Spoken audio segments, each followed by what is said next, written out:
LCI ce matin, les mesures sur l'immigration seront annoncées, Jean-Michel Apathy, mercredi, lors d'un comité interministériel. Des parlementaires de la Reine sont d'ailleurs reçus aujourd'hui à Matignon par le Premier ministre. Est-ce qu'on a des pistes, Jean-Michel, oui, sur les mesures? Alors plusieurs, une piste...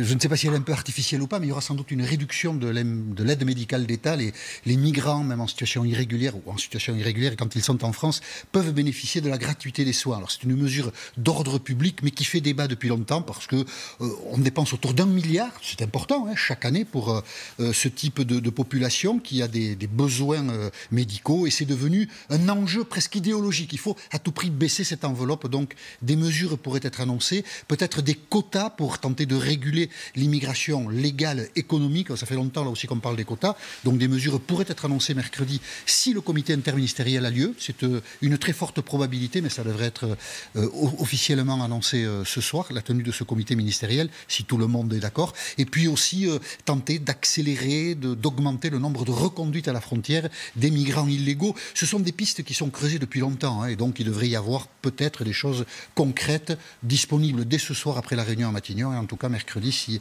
le Conseil a lieu. Et quel but il poursuit exactement Emmanuel Macron? Alors il y en a deux, de nature assez différente. D'abord, Emmanuel Macron, il le disait pendant la campagne présidentielle, est convaincu, on peut partager son sentiment, que parler de l'immigration vaut mieux que de ne pas en parler, pour dégonfler les fantasmes autour de l'immigration. Et on peut bien dire que l'actualité des dernières semaines montre qu'il y a beaucoup de fantasmes autour de immigration, islam, musulman, français, pas français. Enfin, on mélange un peu tout. Donc en parler, c'est aussi une manière de mettre les choses en ordre. Et puis la seconde conviction d'Emmanuel Macron, ça c'est plus problématique, c'est de dévitaliser en quelque sorte Marine Le Pen sur ce terrain et de l'affronter, si tel était le cas en 2022, plutôt sur les questions économiques et sociales où elle paraît moins à l'aise que sur l'immigration. Emmanuel Macron aura-t-il Marine Le Pen comme concurrente en 2022? C'était le cas en 2017. Si on en croit un sondage IFOP qui sort la probabilité, oui, c'est le vide autour d'eux. Il n'y a rien. Regardez, 28% pour Marine Le Pen, 27% pour Emmanuel Macron. En 2017, Emmanuel Macron a fait 24% des voix au premier tour et Marine Le Pen 21%.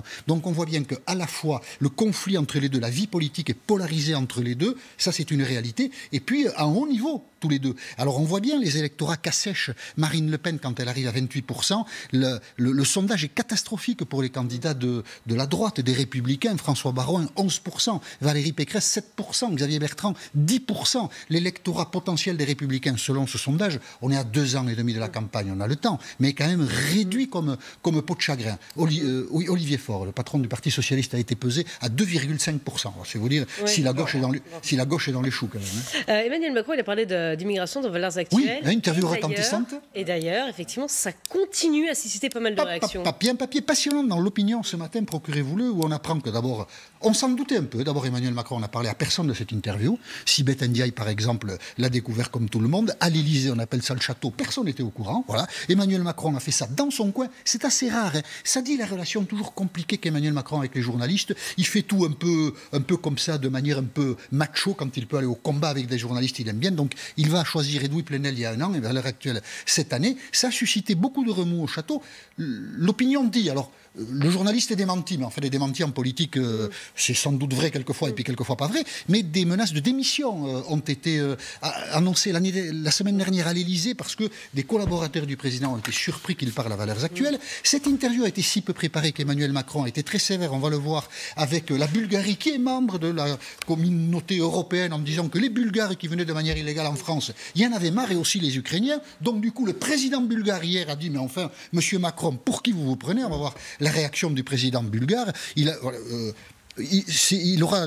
faudrait qu'il s'exprime de manière un peu nuancée. Alors ça, c'est dit de manière diplomatique, mais visiblement dans la coulisse, ça a secoué beaucoup plus. Et à l'intérieur aussi, il faut noter cette prise de parole hier de Laurent Berger, le patron de la CFDT, qui dans Le Parisien, alors il note quelque chose qui a été peu développé jusqu'à présent, mais il dit « Valeurs Actuelles est un journal d'extrême droite. Je suis abasourdi que le président de la République ait rompu ce tabou de parler à un journal qualifié par Laurent Berger d'extrême droite. » Donc cette interview, voilà. Elle a fait beaucoup de vagues. Ouais, elle va peut-être continuer à en faire, effectivement.